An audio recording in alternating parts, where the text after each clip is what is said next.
안녕하세요. 반갑습니다. 저희가 모신 게 오늘 무기력에 이것에 대한 좀 그 해결책 내지는 어떤 그 이야기를 좀 들으려고 모셨는데 모신 선생님께서 이렇게 계속 무기력하다고 하시니까 이걸 좀 교수님은 언제부터 이렇게 무기력하셨어요? 무기력을 처음 느낀 게 초등학교 5학년 때. 예. 초등학교 때 무기력을 느껴요? 네, 네. 초등학교 때? 그때 할아버님이 돌아가셨는데 네, 네. 인생이 별게 없구나 뭐 이런 생각이 들면서 종교를 가져야겠다 생각을 해서 네, 여기저기 좀 다니다가 열심히 종교 생활을 하는데도 나도 그렇고 친구들도 그렇고 왜 이런 불편한 감정들이 해결되지 않을까. 이게 사실 뭐 무기력의 다 친구들이거든요. 무기력, 슬픔, 분노, 짜증. 뭐 이게 그래서 이제 일단 내 마음부터 어떻게 해봐야겠다. 해서 저는 정신과를 선택했습니다.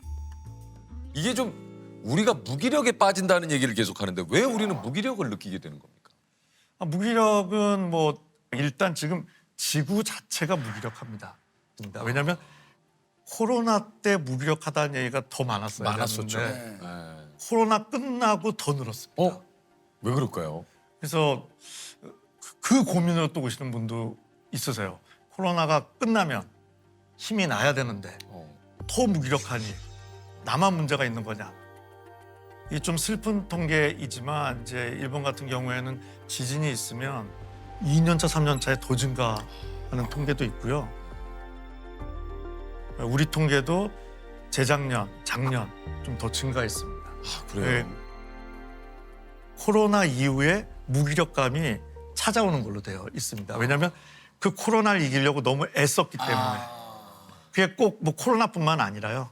뭐 굉장히 어려운 일이 있었는데 3, 4년에 걸쳐 잘 해결하고 나서 약간 후폭풍처럼 한 몇 년 무기력감이 오는 건데 그럼 이제 조금 그래 좀 여유의 시간을 가져야 되는데 회복의 시간을 이게 맞물려서 더 촉발돼서 그야말로 대전환의 시기지 않습니까? 이 스트레스라는 게 이건 뭐 전반입니다. 산업 기술도 그렇고. 맞아. 너무 많이 바뀌어요. 이것도 뭐 알지 못하는데 또 새로운 기술이 나오고 지금 사실 AI 시대를 뭐 또 한참 얘기해서 AI가 뭔지 네. 근데 지금 뭐 양자 컴퓨터 얘기 나오고 지금 네. 뭐가 뭔지를 모르겠어요. 양자는 또 뭐야? 이건 또 Here's a happy face and a way for you. 변화에 적응하려면 다르게 얘기하면 이제 우리가 압박을 받는다는 거죠. 그래서 학자 중에는 2차 세계대전 이후에 지구인이 받는 어떤 심리적 압박이 가장 크다. 그렇죠. 전 세계적으로도 그렇고 그래서 지금은 그래서 무기력 팬데믹 시기입니다. 오히려 더. 그렇구나. 네. 이게 좀 무기력이 좀 구체적으로 나타나는 증상이 있지 않습니까? 그러니까 예를 들면 나는 뭐 밖에도 나가기 싫고 그냥 오로지 움직이기도 싫어. 아무것도 하고 싶지 않아. 이런 게 좀 무기력의 증상일까요? 어떨까요? 그렇죠. 일단은 이게 의욕이 떨어지는 거고 누워만 있고 싶어. 네. 씻어야 되는데. 무기력감이 오면 우리가 자꾸 이제 에너지로만 생각하거든요. 근데 그거는 20%밖에 해당 안 됩니다. 사실. 그래요? 네. 사실은 이제 인지적 무기력이라고 해서 이건 또 뭐예요? 인지적 네, 무기력은요? 마음이 부정적으로 바뀌는 거. 네. 그게 더 큽니다. 이런 경험 해보신 적 있으실 거예요. 뭐 아침에 컨디션 괜찮게 방송을 하러 왔어요.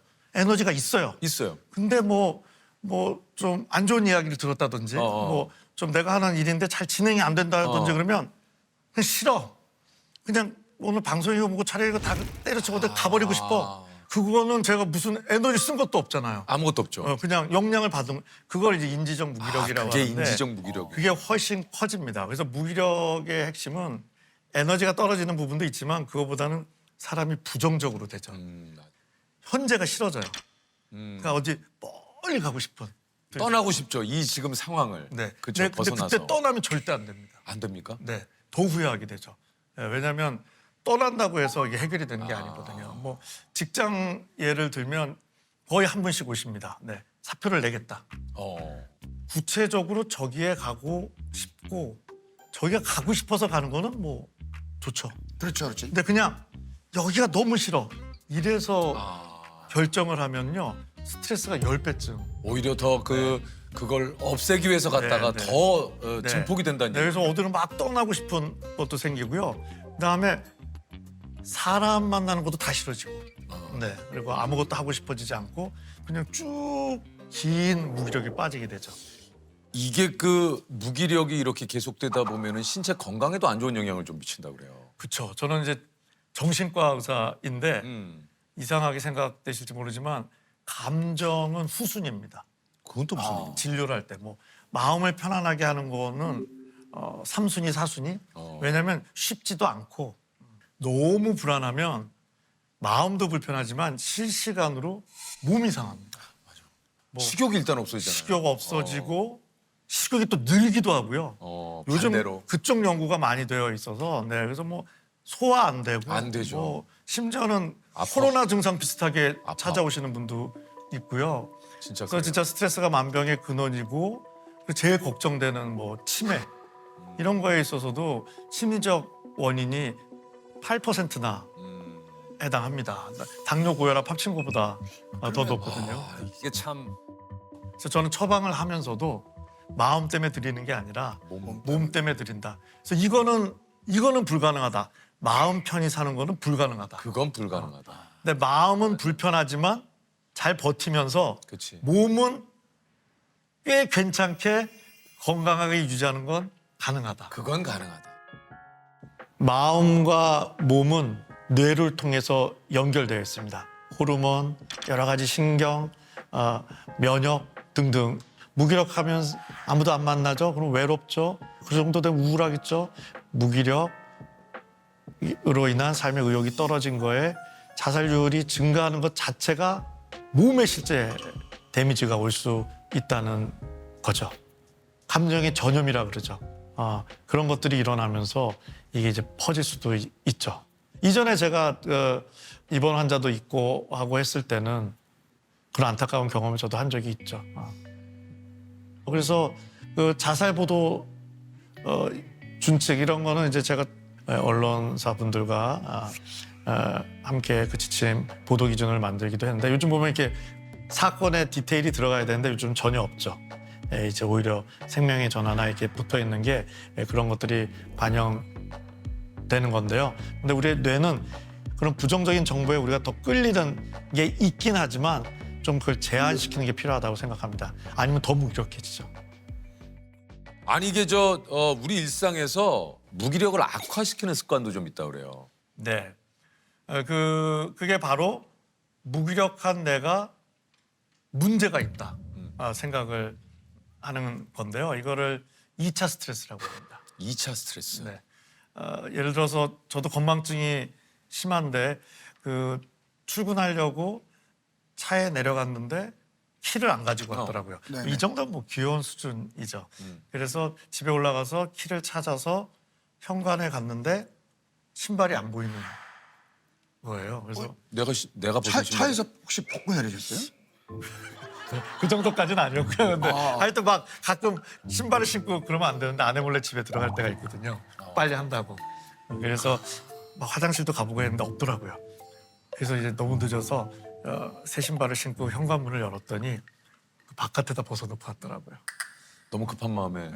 예. 그럼 이 정도면 내가 진료를 해야 하는지 받아야 되는지 혼돈이 올 수 있고 난 이제 누워만 있어야 될 것 같아. 이제 온갖 생각이 들 수 있는데 그거를 2차 스트레스라 그러거든요. 건망증은 1차 스트레스고 그거에 대해서 내가 어떻게 대응하느냐가 2차 스트레스인데 그래서 1차 스트레스는 우리가 어쩔 수 없습니다. 그건 삶의 스트레스이기 때문에. 근데 2차 스트레스는 조절이 가능하고 스트레스 관리의 타겟, 목표는 2차죠. 2차가 커지면요. 1차보다 2차 때문에 더 지칩니다. 그러니까요. 나 왜 이렇게 힘들지? 전 그럴 때마다 나는 손흥민이야를 외칩니다. 좀 생뚱맞죠? 네. 2차 스트레스로 증폭되는 거를 끊으려고 지치실 거라는 거죠. 그렇죠. 최선을 다해서 뛰면 지치는데 지치는데. 그러니까 나는 손흥민이야. 건망증이 일단 느껴지면 짜증이 나고 위축이 되는데 그 순간 나는 손흥민이야를 외치면서 끊는 내가 열심히 살았기 때문이야. 괜찮아. 그리고 하루를 그냥 시작하는 거죠. 그러니까 뭔가 이제 거기에 파생되는 안 좋은 생각, 어떤 네. 또 그것으로 이어지는 불안정한 그 생각 그걸 끊기 위해서 차라리 그래 뭐 그럴 수 있어. 그래서 이런 질문도 종종 드려요. 회사에 가고 하면 번아웃을 안 느껴보시는 분 계시냐? 네. 이것도 이제 꼭 한 분 정도 손 드시는 경우가 있습니다. 그분도 CEO신가요? 네, 눈치 챙기셔야 돼요. 네. 대표님 눈치 챙기셔야 돼. 근데 대부분 안 들죠. 왜냐면 사실 번아웃은 병이 아닙니다. 실제로. 네. 직장 생활을 하는데 번아웃을 경험 안 했다? 제 입장에서는 놀았다? 라고밖에 그렇지 않고는 열심히 산 날일수록 더 지침을 느낄 수밖에 없죠. 그래서 제가 방송 처음부터 무기력하다 말씀을 드린 게 무기력이 정상이라는 거죠. 열심히 살았기 때문에 우리가 뛰는 운동장은 다 다르지만 나의 지침은 결코 나약함이 아니라 최선을 다했기 때문이다. 번아웃 예방이란 단어가 전 좀 잘못됐다 생각합니다. 그건 마치 스마트폰을 산 후 한 번도 충전하라고 계속 쓸게로 들리거든요. 열심히 살면 실제로 지칩니다. 좀 재충전해라. 요 정도의 신호로만 느끼면 되지. 그걸 너무 난 루저야, 난 유리 멘탈이야, 내 인생은 망했어. 뭐 이렇게 증폭을 시킬 필요가 없다는 거죠. 아니 그래서 이게 이제 무기력을 나아지게 하는 방법 구체적으로 조금 좀 얘기를 좀 해주시면 뭡니까? 네. 네. 저도 이제 무기력하다 보니 도움 많이 받았던 게 오늘 하루만 버티기. 네. 이 버티자를 전 영어로 액티브라고. 액티브가 무기력의 세상에서 약간 좀 정의가 바뀌었습니다. 하고 싶은 일을 하는 게 아니라 하고 났더니 오히려 동기부여. 동기부여는 없지만 행동부터 하는 거죠. 일단 하고. 네. 최근에 고등학교 모임 했는데 5명이 나왔는데 다 5시까지 어떻게 하면 안 나올까 하는 얼굴이 보이더라고요. 그 좋다고 또 떠들고. 막상 나가보면 괜찮아요. 네, 맞아요. 나가기 전까지 막 아우 이걸 나가야 되나 오늘 날도 추운데 막 아, 왜 약속 잡았지? 그냥 나 딴 날이 좋은데 이날 또 나가면 좋아. 나가면. 그래서 이 버티자가 꽤 괜찮다는 거죠. 그래서 이게 말하다 보면 제 자랑처럼 될까 해서 좀 그렇긴 한데요. 자랑을 하시죠 뭐. 네네. 예. 제가 너무 무기력해서 무기력이란 키워드로 책을 내야겠다고는 생각을 해서 저 재작년에 출판사랑 계약을 했거든요. 계속 안 쓰니까 무기력해서 작년 초에 더 안 쓰면 안 된다 이래갖고 고소까지 나왔는데 네네, 지금. 네. 그래서 이건 빨리 써야겠는데. 너무 쓰기 싫어갖고 하지만 이제 버티자. 하루에 요만큼씩만 쓰자. 그래서 책이 나왔어요. 오! 전혀 쓰고 싶지 않았는데. 그랬더니 책 홍보를 하라고 여기저기 또 나와야죠. 출연하래요. 그래서 막 버티자 이런 젠장 버티자 이렇게 나갔어요. 그걸 또 우연히 작가님이 보셨어요. 그 덕택에 여기 또 섭외를 받은 거거든요. 예. 아, 그러니까 제가 이제 책을 썼기 때문에 그런 일어난 작은 일이죠. 것들이 이래서 제가 평소에 이렇게 좋아하던 오늘 두 분을 뵐 수도 있고 저의 전 이 영상을 평생 잘 간직할 생각입니다. 그러니까 교수님 얘기대로 버티자 했더니 오늘까지 왔다. 제가 좀 염세적이어서요. 네. 납골당에 이거 계속 틀 생각입니다. 아니 근데 솔직한 제 생각입니다. 네네네. 그다음에 제가 자주 말씀드리는 거는 저는 이제 낙천과 그 좀 긍정이라는 이 두 단어를 좀 제 맘대로 좀 분리해서 이해하고 있거든요. 낙천과 긍정을 어떻게 좀 분리해서 네. 얘기를 하시나요? 낙천은 불안한 일이 걱정할 일이 있는데도 걱정 안 하는 거. 그게 낙천입니다. 낙천적인 네네. 성격. 혹시 그런 알약 있으면 드시겠습니까?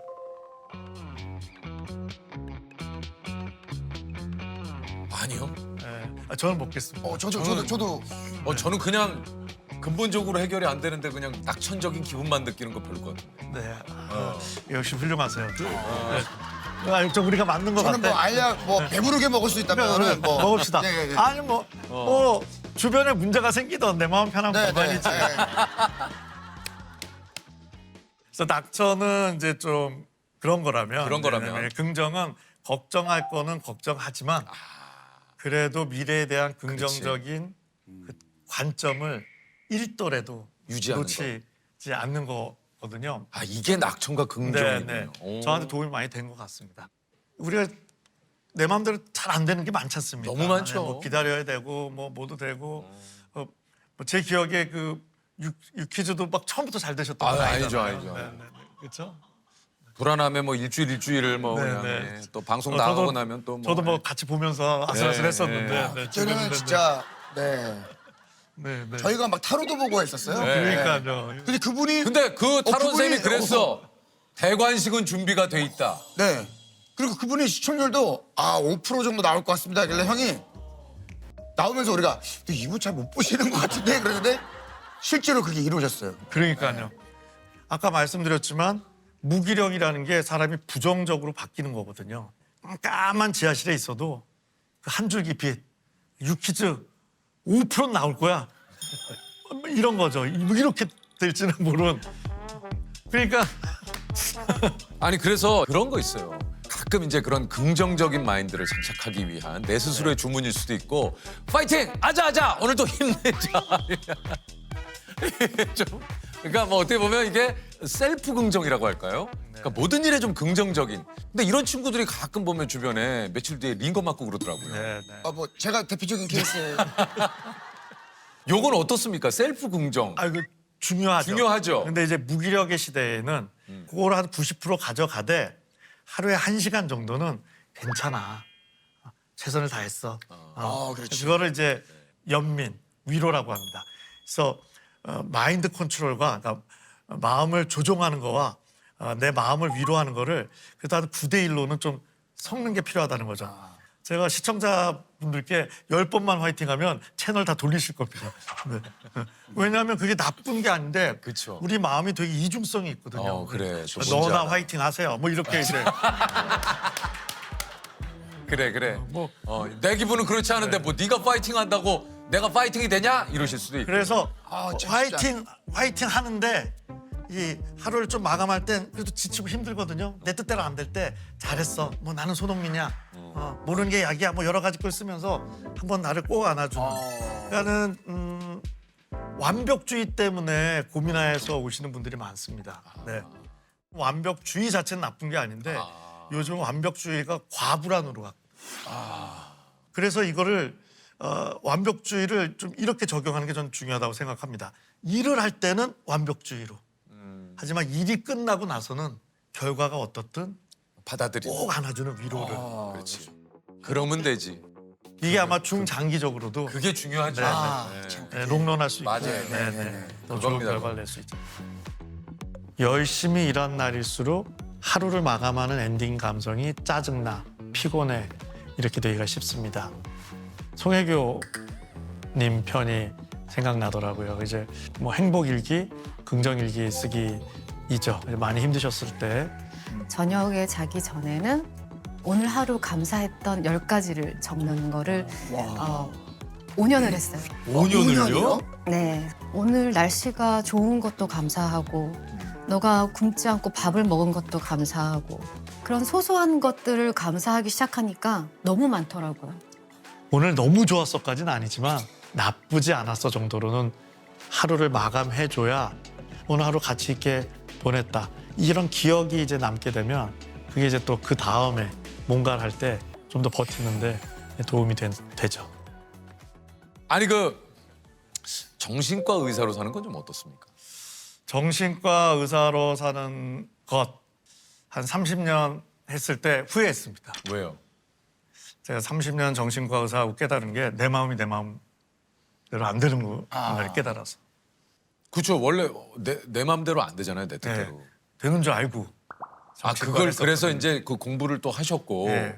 솔직히 얘기하겠습니다. 피부 미용 레이저를 할 걸. 왜요? 좋지 않습니까? 확실히 그거는 도움도 될 수 있고. 저는 좀 정신과에도 왜 레이저 치료기기가 안 나오는지. 레이저 치료 좀 확실한 어떤. 그렇죠. 마음이 아파요, 무기력해요. 그러면 이 침대에 누우세요. 그럼 마음에 이렇게 레이저를 착. 그걸로 지워드릴게요. 네. 그 고민을. 그러니까. 이거 생각만 해도 굉장히 어. 내 마음 상태와 무관하게 오늘 하루 버티면서 하겠어. 이렇게 좀 단순화시켜서 하는 게 필요하다고 생각합니다. 그게 커피 한 잔일 수도 있고요. 뭐 영상을 보는 걸 수도 있고요. 실제 미니 산책을 하는 걸 수도 있고 행동하면 다시 내 마음에 조금씩 불이 지펴질 겁니다.